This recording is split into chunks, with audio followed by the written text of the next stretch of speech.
نوجوانوں کو مایوس کرتا ہے۔ اب آپ کہیں گے کہ یہ ٹارگٹ کیسے مایوس کرتا؟ آپ دیکھیں کہ ایک نوجوان کا اس کے والدین نے بچپن میں ایک ٹارگٹ جو سیٹ کیا کہ نوکری اور شادی، دو چیزیں۔ 30 سال کی عمر میں ایک نوجوان دونوں کام کر لیتا، اچھی انکم بھی اس کی ہو جاتی اور اچھی جگہ شادی بھی ہو جاتی۔ اب باقی زندگی وہ کیا کرے؟ ٹارگٹ جو اسے بچپن سے ملتا آ رہا ہے وہ تو اچیو ہو چکا، وہ تو 30 سال کی عمر میں اپنے اس مقصد کو پا چکا۔ اب باقی اس کی زندگی اگر 40 سال 50 سال کی زندگی ہے، 60 سال کی زندگی ہے، تو اپنی باقی کے 20 30 40 سالہ زندگی میں وہ اور کیا کرے؟ وہ پھر یہاں سے مایوسی کا شکار ہو جاتا ہے۔ یہاں سے اس کی مایوسی کی ابتدا ہوتی کہ اچھی نوکری کی والدین نے بات کی تھی وہ میں حاصل کر چکا، اچھی جگہ رشتے کی بات ہوئی تھی وہ مجھے حاصل ہو چکا، اب اس کے بعد کرنے کو کچھ نہیں۔ اور یہاں ایک بت جب تراشا جاتا ہے اچھی نوکری کا اور اچھے رشتے کا، یہ بت جب ٹوٹتا ہے تو پھر نوجوان کی ساری امیدوں پہ پانی پھر جاتا ہے۔ زندگی کا مقصد اگر آپ اپنے اولاد کو، آپ اپنے بچوں کو زندگی کا مقصد اگر یہ بتائیں کہ تمہاری زندگی کا مقصد صرف اتنا ہے کہ تم دولت کماؤ، تو بڑا ہو کر اگر وہ دولت نہیں کمائے گا تو مایوس نہیں ہوگا۔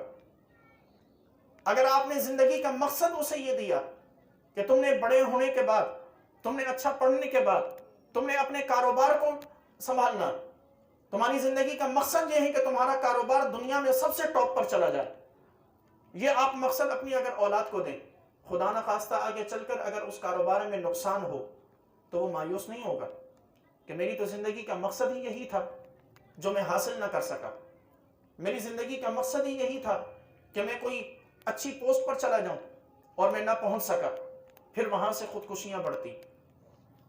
جب وہ اپنے مستقبل سے مایوس ہو جاتا، اسے اس کے ماں باپ کا دکھایا ہوا مستقبل آگے دکھائی نہیں دیتا، آگے نظر نہیں آتا، ملتا نہیں ہے، تو یہ بنیادی وجہ ہوتی ہے کہ وہ اس کے ذہن میں خیال آتا ہے کہ اب زندگی کا کوئی فائدہ نہیں، اب زندگی کا جینے کا کوئی فائدہ نہیں، کیونکہ جو والدین نے بتایا تھا، جو والدین بچپن سے جو ذہن میں ڈالتے آ رہے ہیں، وہ مقصد میں حاصل نہیں کر سکا۔ اسلام اس کے مقابلے میں جو مقصد دیتا ہے وہ بہت اعلیٰ ہے، وہ بہت اعلیٰ۔ اسلام ایسا مقصد دیتا ہے کہ آپ اس مقصد کو حاصل کر بھی لیں، چاہے 10 سال کی عمر میں کوئی شخص اس مقصد کو حاصل کرے، لیکن اس کے حصول کی لذت اتنی ہے کہ بندہ اس میں مزید اندر گھستا چلا جاتا ہے۔ اسلام زندگی کا مقصد دیتا ہے کہ وَمَا خَلَقْتُ الْجِنَّ وَالْإِنسَ إِلَّا لِيَعْبُدُونَ، کہ ہم نے انسانوں جن کو اپنی عبادت کے لیے پیدا کیا۔ زندگی کا مقصد جب بن جائے کہ رب کو راضی کرنا، جب زندگی کا مقصد والدین اپنی اولادوں کو یہ دیں کہ مال و دولت سب اللہ تعالیٰ عطا کرتا ہے، پیسہ سب اللہ تعالیٰ عطا کرتا ہے، کاروبار میں ترقیاں بھی سب اللہ کی جانب سے ہوتی، تمہاری زندگی کا مقصد یہ ہونا چاہیے کہ تم اپنے رب کو راضی کرو۔ تمہاری زندگی کا مقصد یہ ہونا چاہیے کہ تمہارا رب تم سے ناراض نہ ہو، تمہارا نبی تم سے ناراض نہ ہو۔ جب کسی نوجوان کے ذہن میں یہ مقصد بیٹھ جاتا ہے کہ میں نے اب ساری زندگی اپنے رب کو راضی کرنا، تو ساری زندگی وہ رب کو راضی کرنے کی ہی کوششیں کرتا چلا جائے گا۔ اور ایک مرتبہ جب اسے احساس ہوا کہ میرا پروردگار مجھ سے راضی ہے، پھر رب کائنات نے اسے اتنے انعامات سے نوازنا ہے کہ وہ مایوس نہیں ہوگا، وہ مزید انعام پانے کی لالچ میں مزید اپنے رب کو راضی کرتا چلا جائے گا، اور زندگیاں ایسے گزر جائیں گی، زندگیاں ایسے گزر جائیں گی۔ سوال ہی پیدا نہیں ہوتا کہ والدین اپنے بچوں کے ذہنوں میں یہ اسلامی زندگی کا مقصد، زندگی کا یہ جو مقصد جو اسلام نے بتایا، یہ اپنے بچوں کے ذہنوں میں ڈالیں، اور وہ بچہ بڑا ہو کر کبھی خودکشی کا سوچے بھی، وہ بچہ بڑا ہو کر کبھی بھی کسی میدان میں مایوسی کا شکار ہو جائے، یہ سوال ہی پیدا نہیں ہوتا۔ اسلام ہمیں یہ بتاتا ہے۔ اور یہاں ہمارے یہاں کیا ہے؟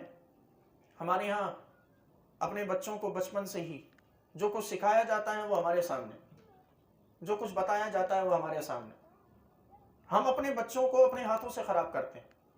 فلاں دیکھو، فلاں کے بیٹے نے کتنی اونچی پوسٹ حاصل کر لی، دیکھو فلاں کے بیٹے نے گھر بھی بنا لیا، فلاں کے بیٹے نے بنگلہ کھڑا کر دیا، فلاں کے بیٹے کے پاس دیکھو گاڑی کیسی۔ یہ وہ چیزیں ہیں کہ جن سے آپ اپنی اولادوں کو مایوس کرتے ہیں، ان کی ہمت نہیں بڑھا رہے، یا آپ انہیں مایوس کر رہے ہیں۔